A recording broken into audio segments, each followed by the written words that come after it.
Okay. Hello and welcome everybody to the Homes and Safe Communities on 7th of July 2021. May I remind everyone present that the meeting is being live streamed as well as recorded via the internet, and this recording archived for future viewing. Could all participants please mute themselves when not speaking in order to avoid any background noise or feedback when other participants are speaking. If a participant wishes to speak, can they please put their hand up if they can be seen on screen, or use the raise hand function. Please ensure that all debate is raised verbally and not via the chat function for the sake of the recording. The chat function may be used to highlight any technical issues and or to grab the attention of the chairman or Democratic Services Officer. If any participant has difficulty hearing or being heard when they are addressing the committee, then they should let the chairman or Democratic Officer know. If they have a webcam, then they should try turning this off, as this will help with broadband or Wi-Fi bandwidth, so they can at least hear and be heard. Thank you.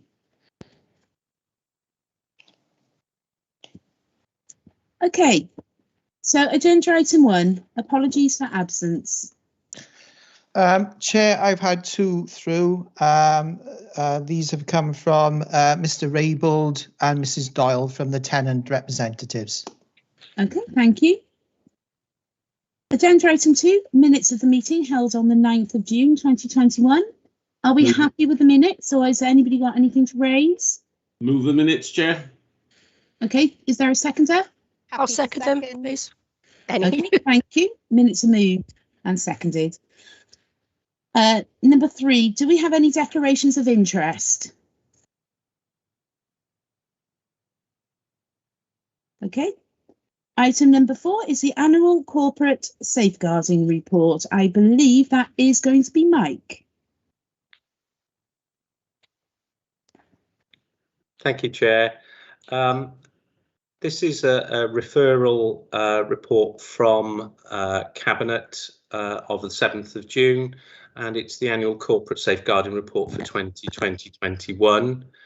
As members are aware, there's corporate responsibility to ensure that there are effective arrangements in place for safeguarding children and adults who require our services. And the report provides an overview of the corporate safeguarding activity taking place across the council.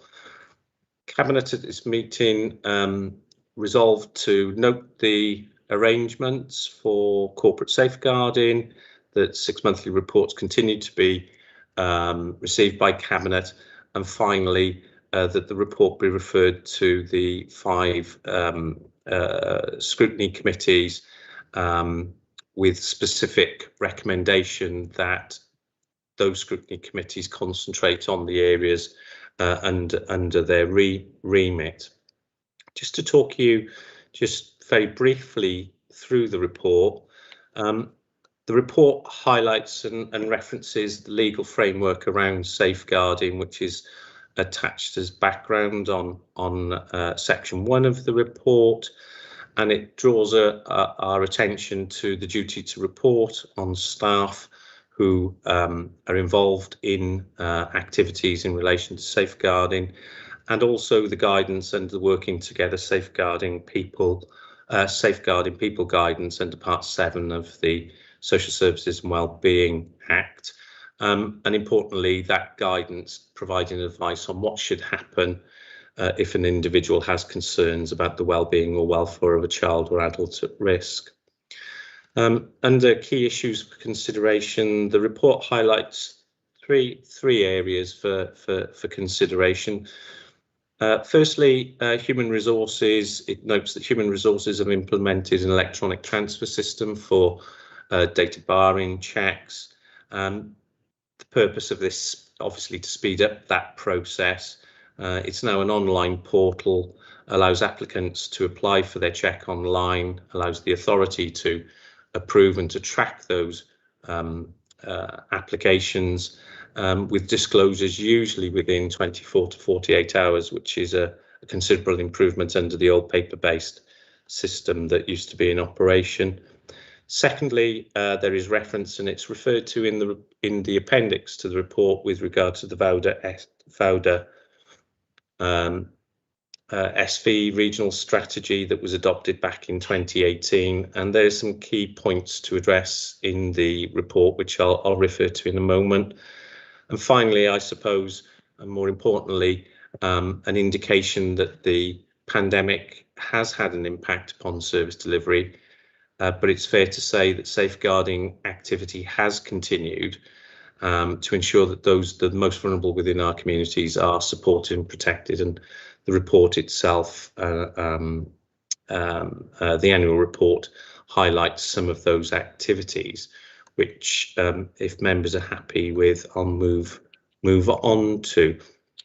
As I say, I won't speak to the entire annual report.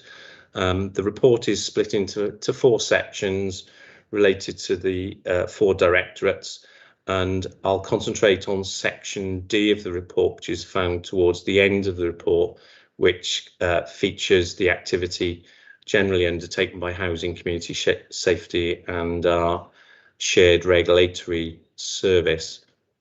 So if I move to section D, which is paginated as page 21 of the report, and it starts off talking about the work of housing over the last 12 months.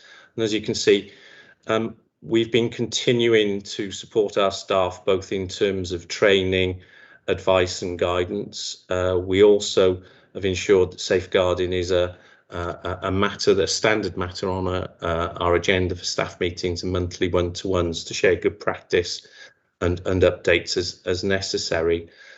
We are also represented on the Cardiff and Vale Regional Safeguarding Board, and Nick Jones, who I know the committee knows, actually has been trained to sit on the child and adult practice reviews, either as the chair or the reviewer, and he's been undertaking that activity over the last period of time.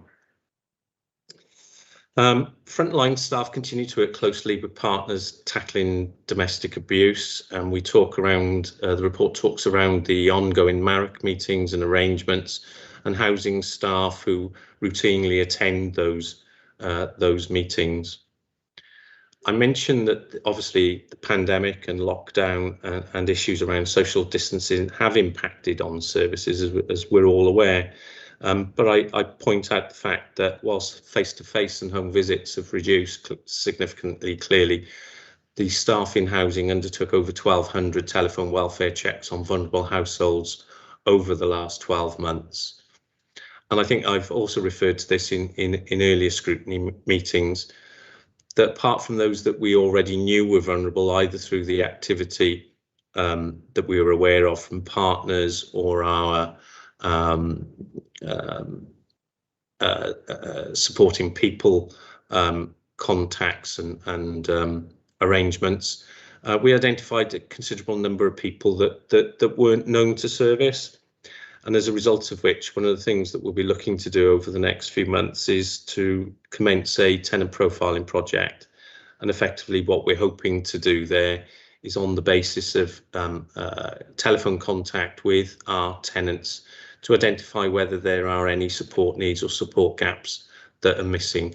And clearly the drop-in service that we've mentioned at the hub at Holton Road will be an important, I think, an important feature going forward for those people that might not normally contact the council directly.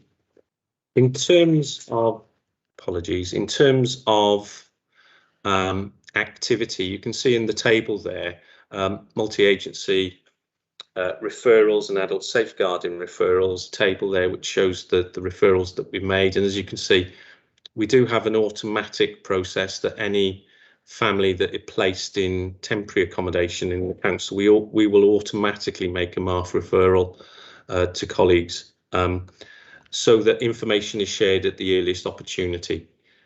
Often we're not aware when a client comes into contact with us about what sort of arrangements are in place, what support mechanisms necessarily are in place, and the use of the MARF form immediately obviously allows others to be aware that we have somebody that is homeless or has a housing issue, And of course, we can share information across from colleagues in social services. In terms of the pandemic that I've mentioned, I'll quickly, members will be aware, we set up a centralised coordination cell which we coordinate.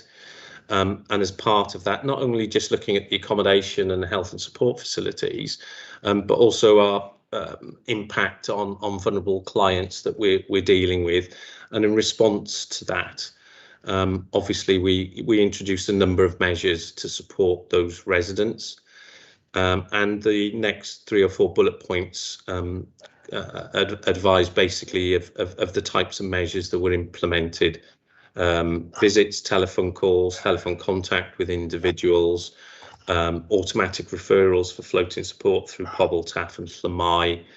But also we're aware that obviously a number of those residents that have found themselves in housing difficulties during the pandemic also have more complex needs, and we've been able to call on the Tithe service, who have been invaluable in providing support and advice and guidance both to the hotels and to the individual residents that have been in the hotels that we've used during the pandemic. The report then goes on to talk about the activity of the voucher SV regional strategy, and just to pick out a couple of the key points there. 431 MARAC cases discussed. Now, MARAC cases, these are high risk cases, so where there's considerable concern. So 431 over the 2021 period, which I think we've talked about previously. It's only a slight increase on the previous year's figures. And the report goes on to talk about obviously the difficulties in victims being able to access services during the period, and the work that we were doing in relation, working with GPs, pharmacies and other outlets that people potentially would be able to raise their concerns and to receive support during the pandemic. We also introduced in September, we introduced twice weekly telephone meetings, twice weekly discussion meetings, which obviously speed up our response and obviously provide a much better safeguarding response than perhaps waiting for those meetings that could be a couple of weeks later to discuss those cases. And I know I won't dwell on it, but again, the DARK service, you've received report recently around the cases. But again, it's worth noting, 1,543 public protection notices during that period. Significant numbers. And I know the service welcome, obviously, the council's commitment in providing additional resource to that service, so that we now have a core funded coordinator to continue to join the dots, I suppose, in terms of agency response to support. We also make mention of the fact that we've continued, we've provided what's called target hardening. As we know, many victims and survivors of domestic violence, domestic abuse don't want to move, but they want to feel safe in their homes. And clearly, in responding to that, we have made capital funding available to implement CCTV, intruder alarms, door locks, lighting. And during the period, 97 properties within the Vale of Glamorgan received that target hardening response. In terms of training, training has continued across the council. And since November last year, 450 Vale of Glamorgan staff members have completed the Ask and Act training, and from September we'll be delivering level 3 Ask and Act training for those that are more acutely involved in responding to domestic violence issues. In terms of antisocial behaviour, again, you've received reports to this committee with regard to ASB, so I won't dwell on that, other than, again, to pick out 1,481 referrals to the community safety team last year, of which 439 were for adults, 305 for young people, and 439 were area specific. Those were issues that were raised in areas without an individual identified. And again, talks around some of the tools in our armoury to deal with some of those issues. We talk there about civil injunctions, community protection notices. Finally, in terms of housing and community safety, there's reference then to Channel Panel, and again, members will be aware that this is a programme which focuses on vulnerable people and tries to ensure that they're not drawn into terrorism and to divert them away from that activity, a multi-agency response to protect vulnerable. In 2019-20, we had no referrals to Channel Panel for the Vale. But of note, in the period 2021, there were 4 referrals and 1 not adopted. Moving on to our colleagues in shared regulatory services, and I suppose a disappointing, and I know members are aware, members contacted us directly. The pandemic resulted in given the devastating effect of doorstep crime and scams, effect on individuals. During the pandemic, we continued to have doorstep crime and scams, 114 doorstep crimes, 112 scams. And anecdotally, there's information in the report of some of the examples that SRS have been involved with.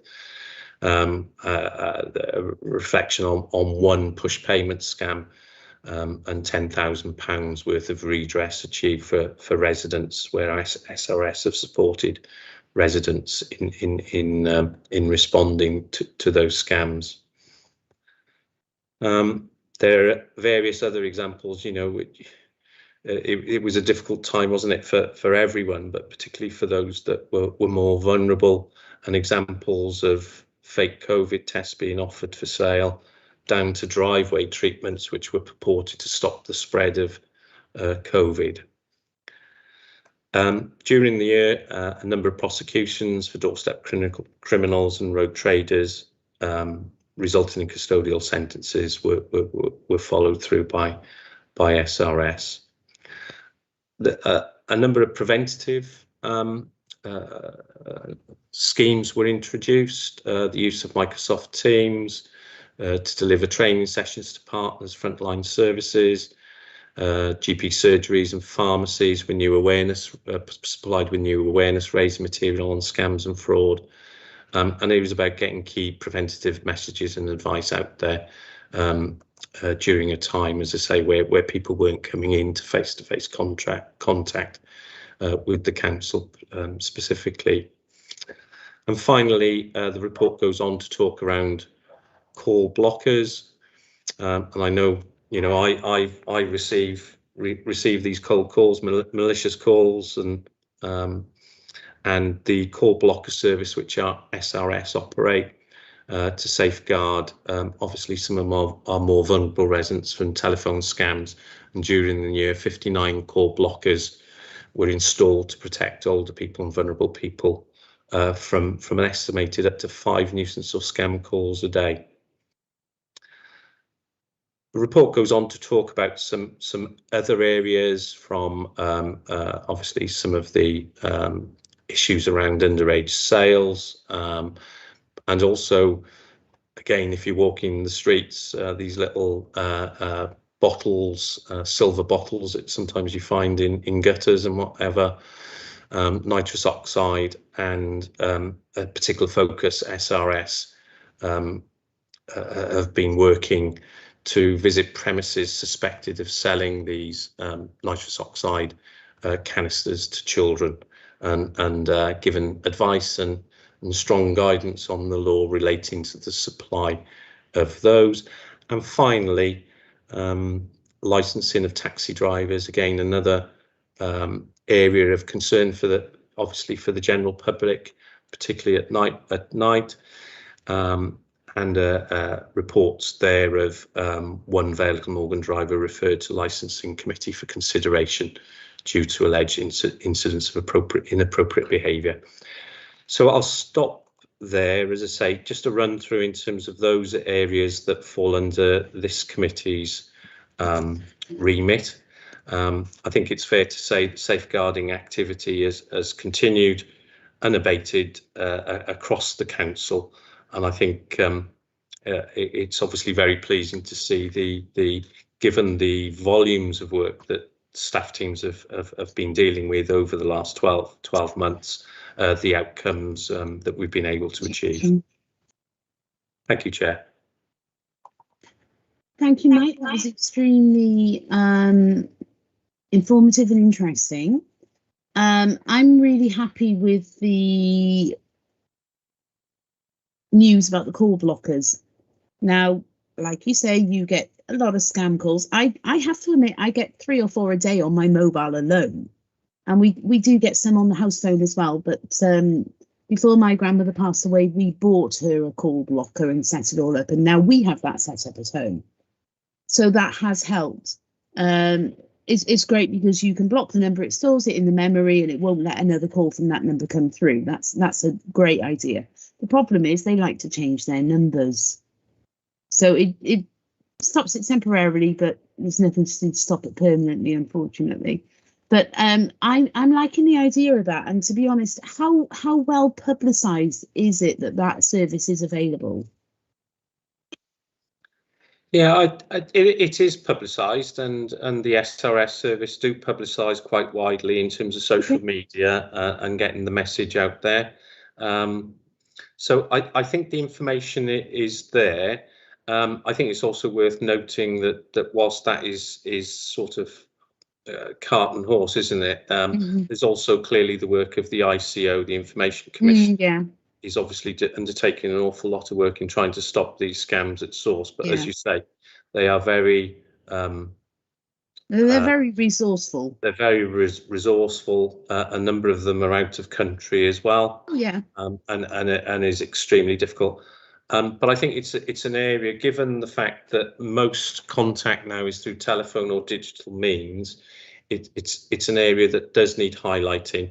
And I'll feed back if there are concerns from the committee with regard to the raising of the profile of the call blockers. I'll feed that back through to the service there to highlight that.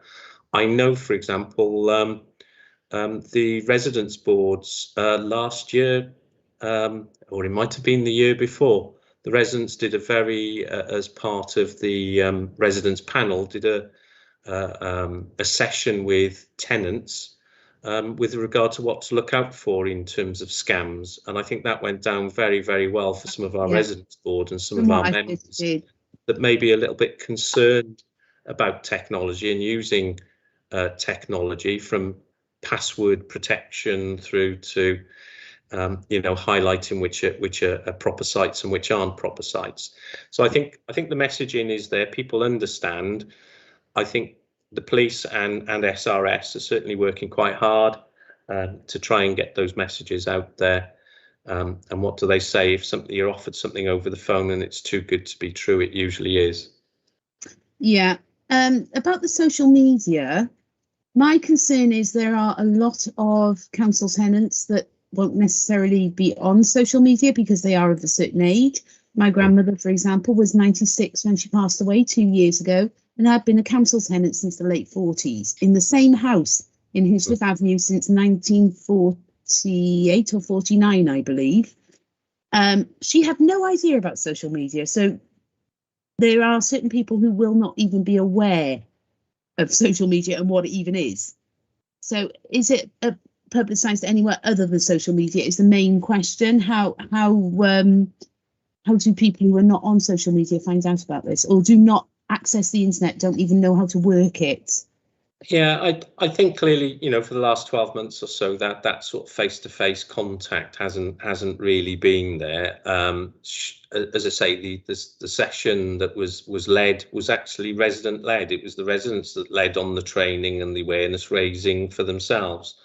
And through the residents board, we would hope, obviously, that information is disseminated more widely, I suppose, within those areas. clearly, as we go forward, we do recognise that not everyone has access to digital, and that was a discussion with Tony last time round, wasn't it, around the digital strategy and how do we combat those people that have that are digitally excluded, and we will work with, as I say, the Residents Board. We have until this year. We've produced. We used to produce the quarterly tenant newsletter, and again, I think that will be a mechanism by when we sort of pick back up.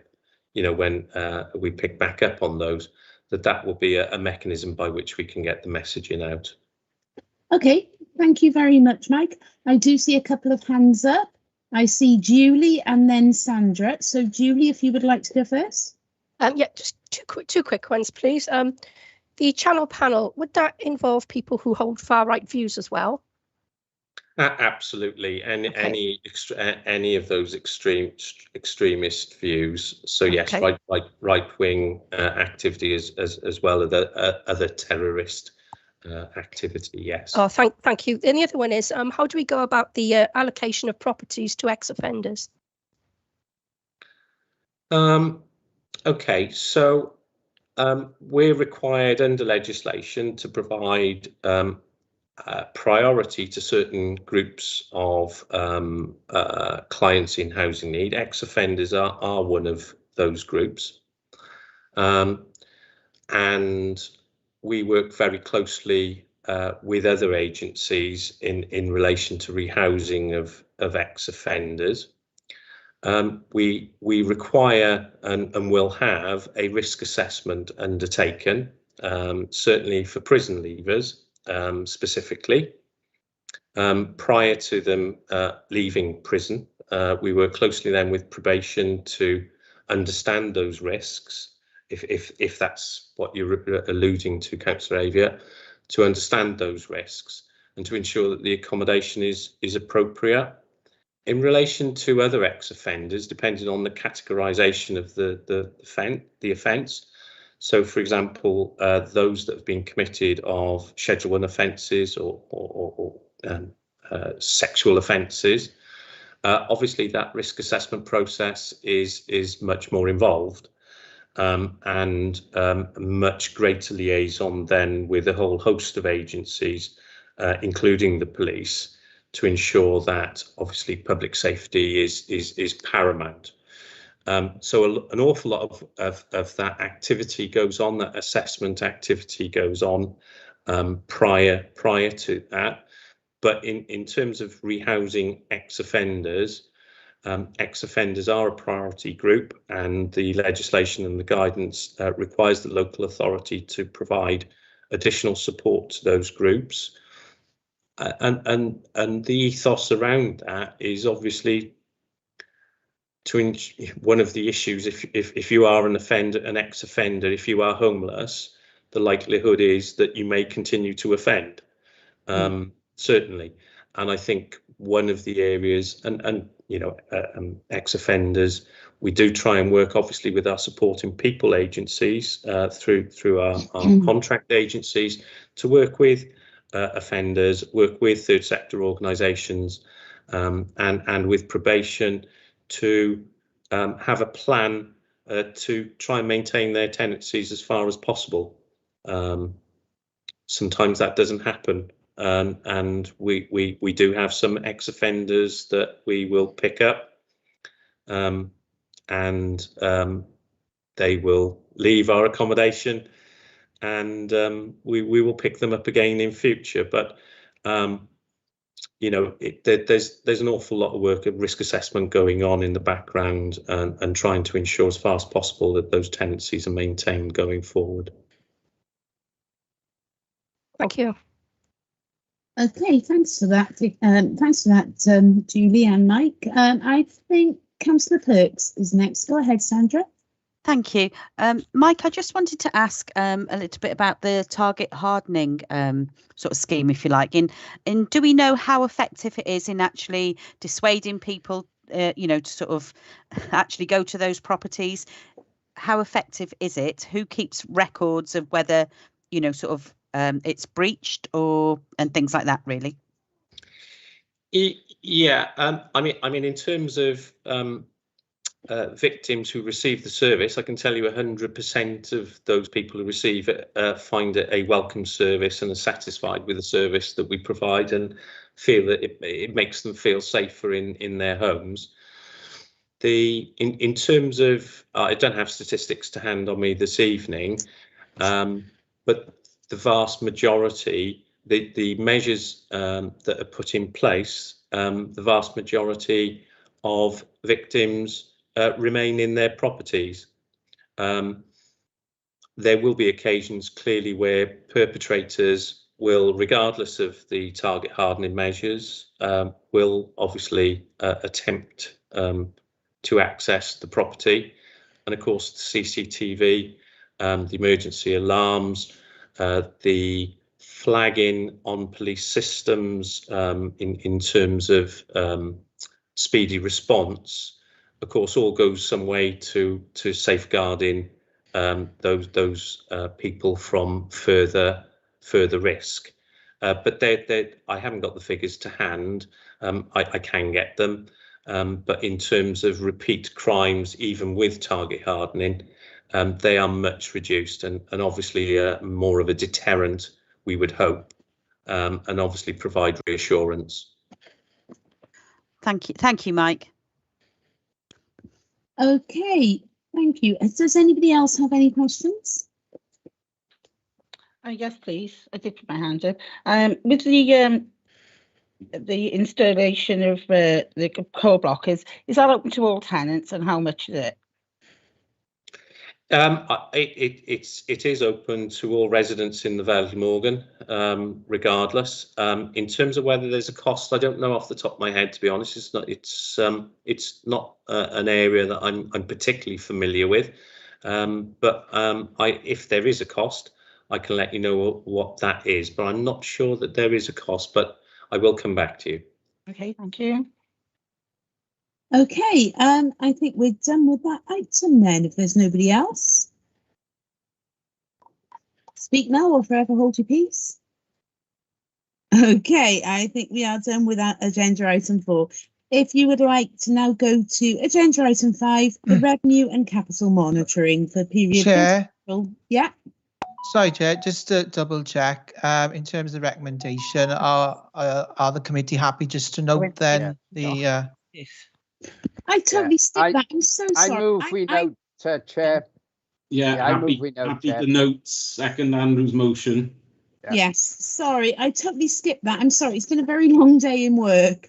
No yes, problem, Chair. It's just for the benefit of the minutes and obviously the recording live stream that we... that's great. Thank you very much. Thank you, committee. Okay. Yes, so now we've moved and noted that. Agenda item 5 is the next item. Revenue and capital monitoring for the period 1st of April to 31st of May 2021. Is that you, Laura? That's me. Thank you, Chair. Evening all. Thank you. Committee is asked to consider the May position of the revenue and capital budgets. Revenue budgets within this committee's remit are all projected to outturn within budget at this point. Although it must be said, as with last year, some services are likely to need to rely on funding from the Welsh Government to mitigate ongoing issues due to the pandemic. The budget saving of £75,000 previously approved against the CCTV budget will again not be achieved this year. So unless funding can be found elsewhere within the service, reserves are likely to be needed for that budget to break even. An efficiency target for the year of £6,000 has been set against services under this committee, and these will be achieved. Apologies, Heather. Oh, you have muted yourself. I think it's me. It's me, is it? It's me, is it? It's me, is it? It's me, is it? It's me, is it? I'm repeating. Not sure what's happening. Hang on, 2 seconds. It's stopped now. Yeah, I think Heather's muted herself, Chair. Yeah. Okay. All right, if you'd like to go ahead, Laura. Sorry about that. No problem. Capital budgets. Progress for the first 2 months of this financial year can be found in Appendix 2, which includes requested slippage from last year's capital programme. A table in paragraph 2.9 lists the breakdown of this year's approved housing improvement programme budget of some £36 million. And there are 3 other new capital projects which have been included in that Appendix 2. Penarth Older Persons Village, which is funded by internal monies being carried forward from last year. Barry Town Centre Gateway, included in the new build budget, to develop 2 sites at the Broad Street Clinic and the Gladstone Road Bridge compound. £100,000 is being brought forward from next year's budget, 22-23, into this year for feasibility and design works. And lastly, an Enable grant funding of £177,000 has been accepted for capital works on adaptations to support independent living. Thank you.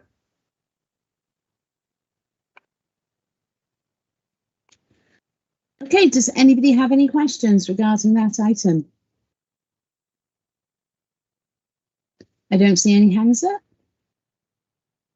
Thank you. The recommendation of that is to consider the position with regard to the 2021-22 revenue and capital budgets. I suggest we move a note. No, second that. Happy with that. Yeah. Thank you. So item number 6 is closure of accounts 2021 to 2020. 2020 to 2021. Thank you, Chair. It's me again.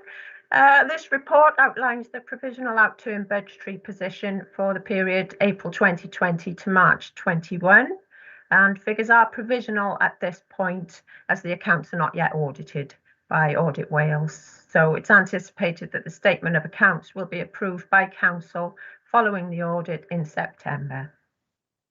It is requested that the report and financial measures taken be approved. Revenue budgets. The final position for each revenue budget is shown in the table in paragraph 2.3. And after all transfers to or from reserves have been made, there was a £7,000 adverse variance overall. Headline figures, obviously, to get to that 7,000. The YOS service was £149,000 favourable variance, mostly due to staffing budgets. Regulatory services, £88,000 favourable variance, which was transferred to reserve. Council fund housing broke even after several transfers to and from reserves. Private housing grants, which is mostly disabled facilities grants, broke even after a small transfer of 7k to a reserve. And private housing rent allowances, 156,000 adverse variance listed in the report. For all services within the remit of this committee, a net total of £132,000 was transferred to reserves at year end. The HRA, Housing Revenue Account, there was a £4 million surplus on the HRA for the year.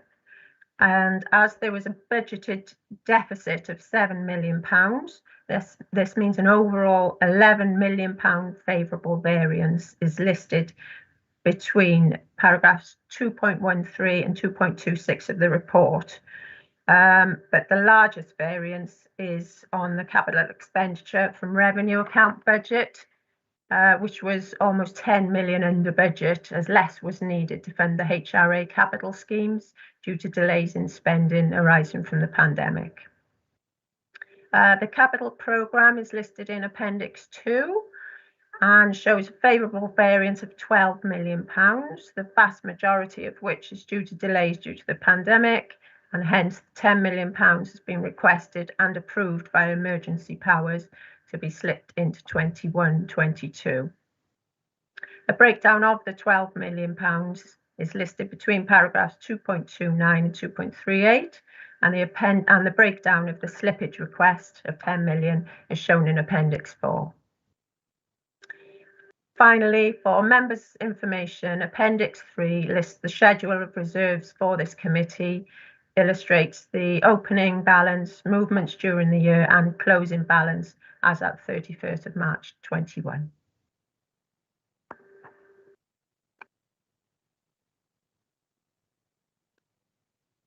Okay, I see no hands up, but I will just ask, does anybody have any questions regarding that? Okay, so the recommendation on that is that the report and financial measures taken and proposed be approved. So I'm happy to approve those. Is there somebody else happy with that? I'll second that. Yeah, Billy. happy. Thank you. So agenda item 7 is the annual delivery plan monitoring report.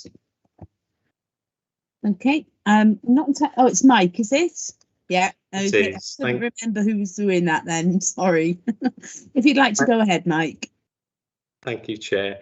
Just to acknowledge Miles, the director's apologies. Would have liked to have been here this evening, but unfortunately hasn't been able to attend tonight. Yeah. So I did see the email. Step into the breach. So this is the annual delivery plan monitoring report, Q4 for 2021. It's the end of year performance report for the entire council. I think it's fair to note it's been the most challenging year on record for this authority and I suppose for all local authorities. But despite this, the council, has shown an overall performance of amber, which is exceptional, really, given the priorities that we've had to deal with over the last 12 months. The council's performance is essentially measured against our corporate plan using an assessment of our actions contained in our individual service plans and performance measures, and the council's overall performance over the period and the performance of services come under the remit of this committee as shown in the report executive summary. Some headlines in terms of the council as a whole. 60% of planned activities outlined in our annual delivery plan are being attributed a green performance status, showing positive progress under challenging circumstances, as I mentioned. So 141 of our 234 planned activities have moved forward. 40% on 93 of our planned activities were, however, attributed a red status. And of those 93 actions at the end of the year, 91% were directly linked to service reprioritization, if I can get the word out, measures undertaken in response to the impact of the pandemic. Of our 149 performance measures aligned to our corporate plan wellbeing objectives, data was reported for 64 measures where performance was applicable. 42 of the measures, or 62%, were attributed a green status, 9% amber, and 29% or 20 measures identified with a red status. A performance status was not applicable for 90 of those, either because we were establishing baseline performance or because we'd reprioritised measures as a direct response to the pandemic. Of the 20 measures attributed a red performance status at the end of the year, the impact of COVID has contributed to missing the target in each and every case.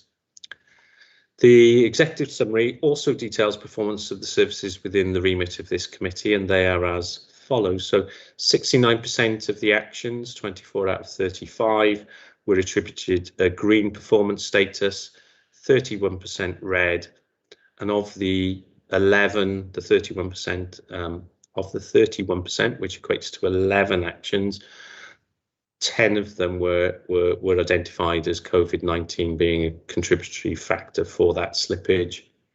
Of our 14 measures reported, 10 were attributed green and 2 were attributed amber status. So if I refer to PAM 015, average days taken to deliver DFGs, and PAM 36, affordable housing units delivered during the year, they were all attributed a red status in relation to 2 measures attributed a red status, sorry.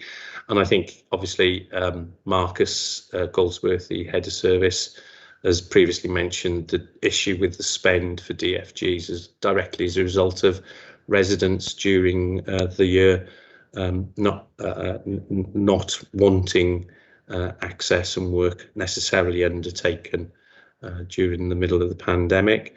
And in terms of affordable housing units delivered, to a certain extent, we're in the hands of the private sector and delivery of Section 106 units.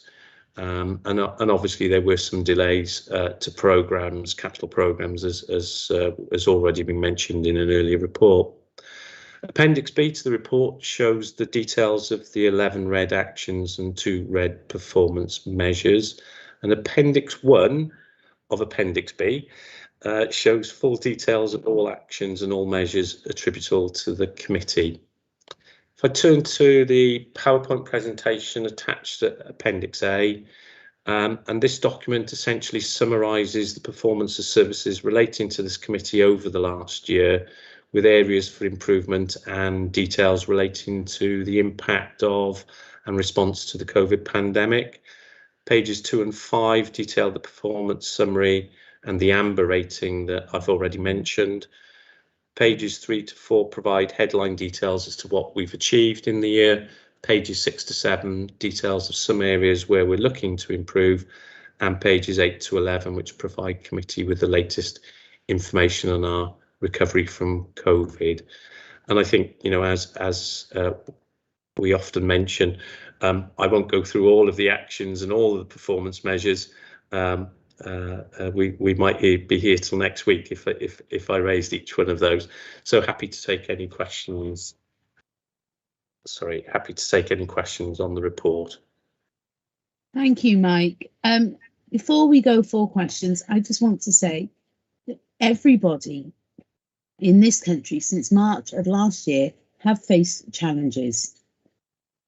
The authorities, the government, the NHS, individuals themselves have all faced unprecedented challenges since March of last year. And in the face of these challenges, I just really want to say that I think you and your department have all done very, very well. And I want to say a big thank you. And if you could pass that on, I would be very, very grateful. To be honest, even though this report is mostly amber, it could have been a lot worse. It could have been more red than amber. So I think you guys have done a very, very good job. Well done. Okay, so do we have any questions? That looks like a no. Oh, Julie, do you have something to say? Oh, just something, sorry, just something I noticed. Julie, sorry. But the community safety team purchased 5 deployable CCTV cameras. Who identifies these hotspots? Is it the members of the public or the police? You know, because I know there was like a bench broken up in Alexandra Park the other day, and I mean, is that not serious enough? Or, you know, how do we find these hotspots? I mean, is it, you know, who tells you where to go with them? I believe it's down to Safer Vale, but Michael, clarify that. Yeah, so Safer Vale identify the location, and that is dictated by intelligence, effectively. So it will be a mixture of community reports. It will be a mixture of police reports. It will be a mixture of particular concerns or areas that we know will be of concern in the future. So, for example, you know, Ogmore has obviously, Ogmore by Sea obviously had the camera put in place. We had a camera at Roost Point. We've had a camera in Romilly Park. We've had a camera in Chickenwood. But what these cameras, so it's hotspots that we're looking to pick up, clearly, because that's where you will get the biggest benefit in terms of dealing with a whole host of issues that come in Penarth is another area where we've looked at as well.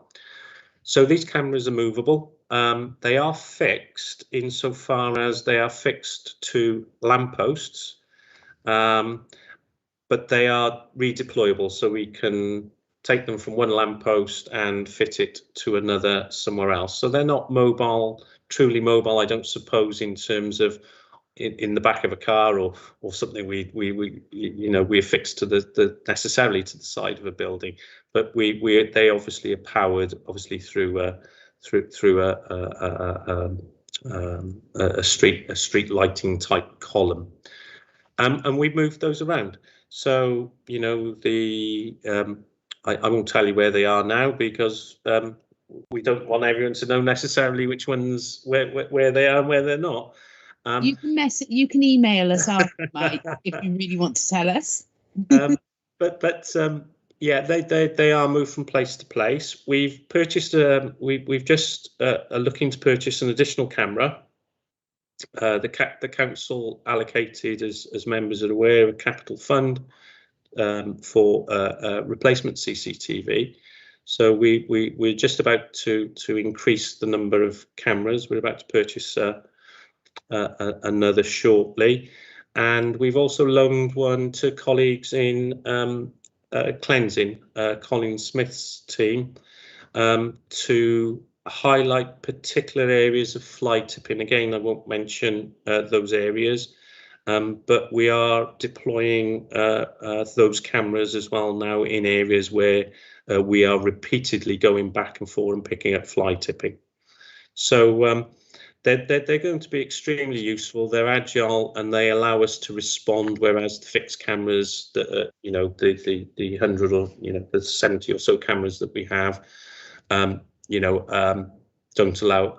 We've got some areas where cameras are not picking up any crime at all, but these are obviously more focused and targeted. Okay.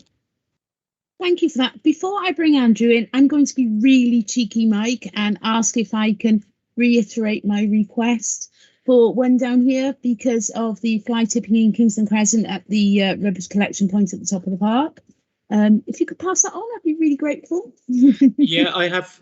In fairness, I have raised that matter, and again, if individual members do have specific understanding of various hotspots within their areas, please let us know. Obviously we can work with the communities. We want to respond agilely and as quickly as possible to issues that arise, but they will always be intelligence-led decisions. So we will want the intelligence to show that that a particular area has a particular problem and needs addressing, and it's not just the use of the camera, but it's also other activity and action that we need to look at. And of course, we're all very pleased that I know the last time we spoke, we talked about the particular graffiti and vandalism that was going on in Barry Town Centre and other areas of the Vale and Cardiff the same. And it was pleasing to note, I think, that the individual has been apprehended and obviously being dealt with through the youth justice system.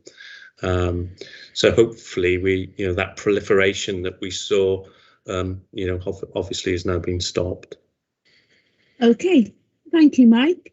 I'll now bring Andrew in. Thank you for being very patient, Councillor Pass. No problem. In fact, that was brought up last night by the police, and they've obviously actually jumped on the people that have been doing this graffiti, hopefully because of the cameras. No, I was just actually going to compliment Michael and the team again, the same as you. If you look at it, the green elements, which are the crucial ones, the amount of effort that must have gone in to achieve that is quite amazing. You see red and you think red, oh gosh. But I can tell you, having looked at it, they've got the finger on the pulse of the red, and if we slip a little bit, it's not going to hurt. But full marks on the green. Once again, thanks, Michael. Thank you very much. I will back that up. You guys have done an amazing job. Thank you. I don't see any other hands up. We have 3 recommendations for that. Is everybody happy to go with the recommendations? Yes, happy to go. Okay.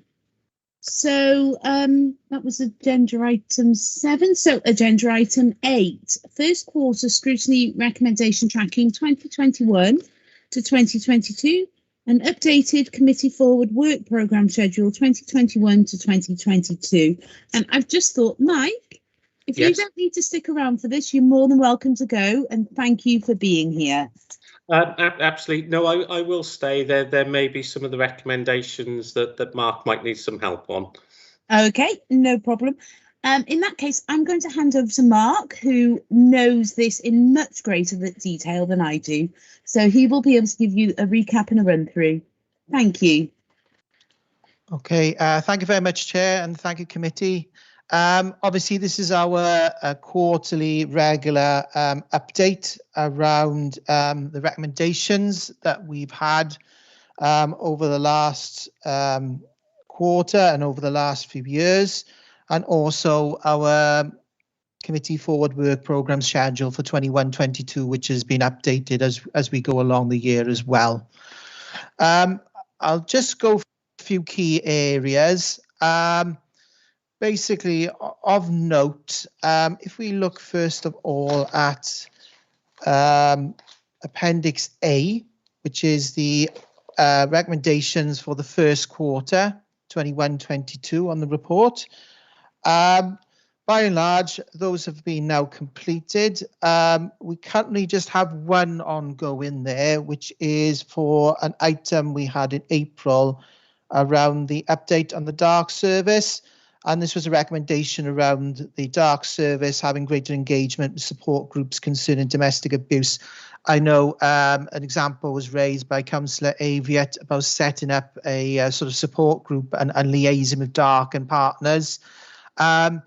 Just obviously referring this over to Mike, if he can respond on any sort of updates in terms of this for the committee. Mike?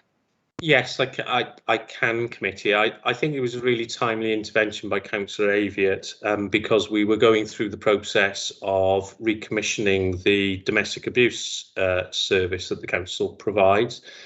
We have gone through a commissioning process and the contract has been awarded to Atal of Rowe. Atal of Rowe now have a 5-year contract. We have amended the service specification as it is a jointly funded project, including the Police and Crime Commissioner, as well as funding through community safety and through housing related support. The service specification, as I say, has been amended, and in speaking to colleagues in that service, one of the things that they will be looking to do, councillors, is to look at there are organisations across the country called SEEDS, and I'm not sure, I won't go into detail about those, but the SEEDS are effectively groups of survivors who have come together to form self-support groups. And I think it'll be a really important referral mechanism and service that the DARC can provide.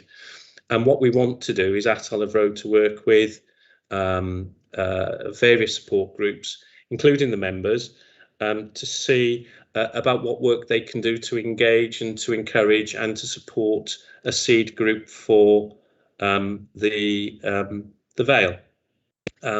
I know that staff want to speak.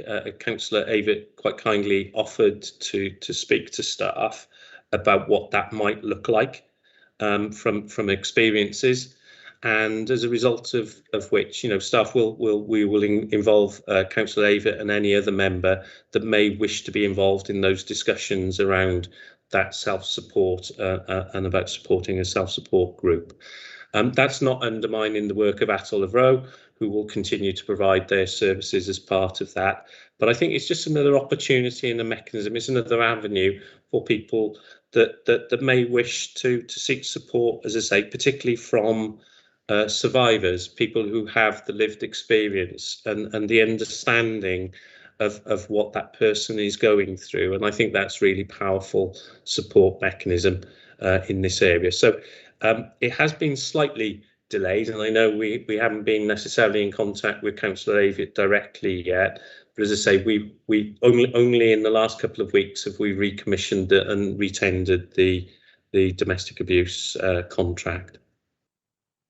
Okay, thank you. Mark, did you have anything else to say? Sorry, Chair. I don't know if Councillor Perks had a hand up, so I don't know if Oh, wanna sorry, I haven't got go seen back. that on my screen. It's Yeah, not showing me that. apologies. Just Sorry. obviously it might be a point around the dark. So Yes, Yeah, it's just Perks. It's didn't no, show it's me okay. Don't worry. I It's can only fine. apologise. Say, as domestic abuse champion for the Vale of Glamorgan Council, I would obviously like to be involved in that as well. And it's good news that Atterley Row have got the contract and can continue with their good work along with the council. So thank you. Thank you, Councillor Perks. And I just want to say something else. I do know one other councillor who may be interested. I'm not going to name names now, but I think they're very, very keen. I will contact you afterwards, Mike.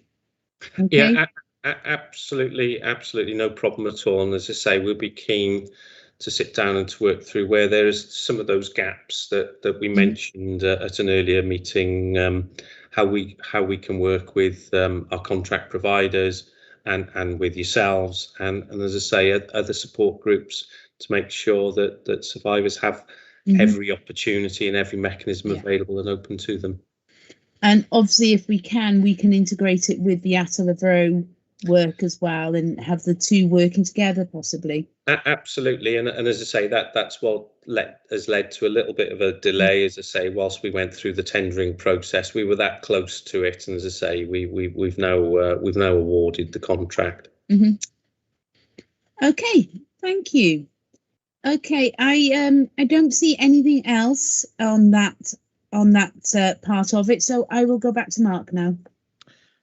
thank you, Chair. In terms of that, we'll obviously make the necessary updates on the recommendation tracker. What I will do, if committee are happy, I'll leave that as ongoing for the moment until obviously everything beds in, and then we can subsequently complete it once we've had a bit more of an update. Right, turning now to Appendix B, which are recommendations from 2019 and 20. We've just got two sort of ongoing recommendations there. The first is around the Festival event. We've had a further update now where Mike has kindly given me some more information. Basically, it's been confirmed that the event will not go ahead in 2021 because of obviously the ongoing restrictions in place around COVID. And going forward, there will be a process of re-evaluation, which will be incorporated into future reporting to this committee, such as through the tenant engagement strategy or similar. Really, it's if committee are happy, because that will be incorporated into a future report. If we're happy to put that as a completed action now, based on that update. Yeah, happy. Happy for that. And I think the general consensus seems to be as well. I see a lot of nodding heads and thumbs up. Happy. Yeah, Okay. I'm happy. Okay, Yeah. Thank you, committee. Other than that, we've got one more item on that one for the recommendations, and that is the Gypsy and Traveller community report. Obviously, leaving that on as an ongoing item because there's still actions around that. We obviously had the report that came to a committee a couple of months ago where we had obviously a number of speakers as well. That has gone back to Cabinet, which have looked at the commentary that was made by the committee at the time. Obviously, there's a lot more work that needs to be done in terms of, further reports and assessments. So this will be kept as an open item until we get further updates or further reports that come through. I don't know, Mike, if there's anything you wanted to add on that or if that covers everything on that topic. I think that covers everything, other than to say the council continues to look for alternative sites. Also looking obviously as an option in terms of the existing site, and we continue with that work. But at this stage, we haven't got a firm proposal. Okay, thank you, Mike. Councillor Parker, would you like to come in? Yes, thank you, Chair. Yeah, my understanding is that we are going out again to ask for candidate sites. Is that moving forward, Michael, or are we just awaiting really? Yeah.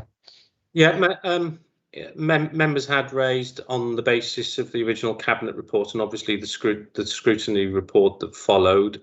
Members had asked us to review and to relook at sites and to approach land agents and others involved in obviously land disposal, and colleagues in our planning department to continue in with that element of work. But at this stage, I can't confirm that we have an alternative site actually to hand that's being evaluated yet. Personally, I think we actually ought to go back to the Assembly and ask them to reconsider the whole of the study that they did 10 years ago now, is it, Michael? Probably, and it really needs to be updated before we go too far. But that's for another day, probably. Statutorily, the study is required to be updated. The existing study has now come to the end of its life. We've commenced and set up an internal officer group now to look at commissioning a new study, and that early work has commenced in the last few weeks. We've had a couple of meetings with the intention, obviously, then of commissioning a new study. Whether that study will fundamentally change in terms of our understanding of the housing needs of the Gypsy and Traveller community, I don't know at this stage, clearly. But yes, it will influence and will direct us, I suppose, in terms of our future work. Good, very clear response. Thank you. Thank you, Mike. Thank you, Andrew. I think Councillor Cave wants to come in on this now. If you could go ahead, Christine. Oh, thank you for that, Chair. I just wondered, obviously this matter is rolling on and we're years down the line with this. So I just wondered if it would be possible to have some sort of timetable, because, you know, it does keep slipping, and I know we're dealing with very difficult issues here. I think it'd be great to have a timetable. I don't know whether that's possible.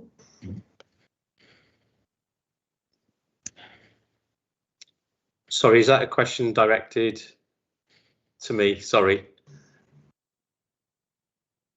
I think so, Mike. Yeah, sorry, Chair. Yes, I think so, Mike, because I'm not quite sure who else might answer it amongst us. Yeah, sorry. Obviously, the report that was referred to Cabinet, as we know, back in May now, I think it was, which obviously the recommendation of Cabinet was continue to look at the existing site and to undertake feasibility. But I think from memory, the leader also confirmed that we would continue to explore other opportunities if they were identified and became available. I'm not sure I can give you a timetable because we don't know if alternative sites or land opportunities will become available. In terms of the feasibility of the existing site, that work is ongoing at the moment. In terms of the appropriateness, in terms of access and all of the other issues that were included in the Cabinet report around compulsory purchase and land. So I'm not sure I can give you an assurance in terms of a timetable at this stage, other than to say we are continuing to explore and try and identify alternative solutions. Thank you for that, Mike. Obviously, there must be a time at which we call time. And I guess what you're saying is that might come once we've looked at the feasibility study and had opportunities to look at those that have come forward with other options. But it would be good to have some sort of time scale here. Obviously, I sit on the council's strategic housing group, and I'll refer those comments through the group when we next meet. I think we're next meeting in a few weeks' time, and I'll raise that matter again for in terms of the issues that you've raised, Councillor Cave. Oh, thank you very much. Thank you, Mike. Thank you, Councillor Cave.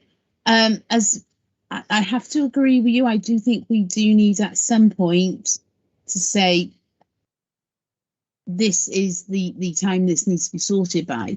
However, that is not going to be possible at the moment, I don't think, purely because we still haven't been able to resolve the issues in the Welsh Government assessments.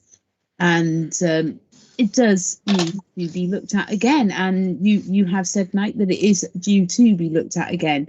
So all we can do is just keep playing it by ear until we can get a further confirmation of the next steps. Thank you. Mark, have you got anything else to say? Only one more thing, Chair, and that was obviously to refer committee to Appendix C of the report, which is our Homes and Safe Community Scrutiny Committee Forward Work Programme for the year, May 2021 to April 2022. That has been updated, so that will obviously note any slippages we may have had and obviously what reports have gone through or will be coming through to committee over the previous months and obviously the months ahead. So obviously I'll take any sort of comments or any questions if committee have anything on the Forward Work Programme as well. Okay, thank you, Mark. Councillor Cave, your hand is up. Have you got a new question or is that legacy? I think that's legacy, Chair. I'll take it down. Okay, no problem. Just so I know. Has anybody got any questions regarding Appendix C?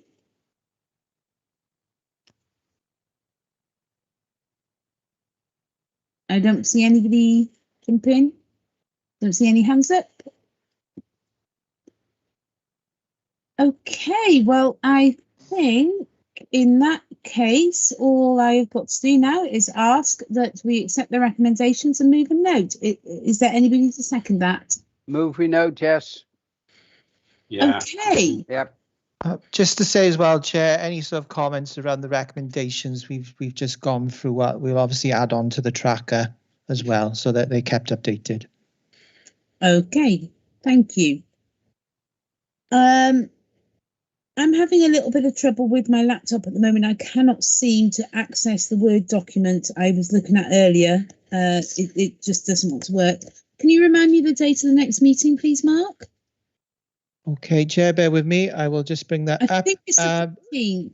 Yeah, Wednesday, the 15th of September at 6 p.m. Okay, thank you. So all I have to say now is thank you very much for coming tonight. The next meeting of this committee is on the 15th of September. And just go and enjoy the rest of your evening. Thank you. Bye. Thank you, Chair. Chair. Good night. Bye. Bye-bye. Nice all.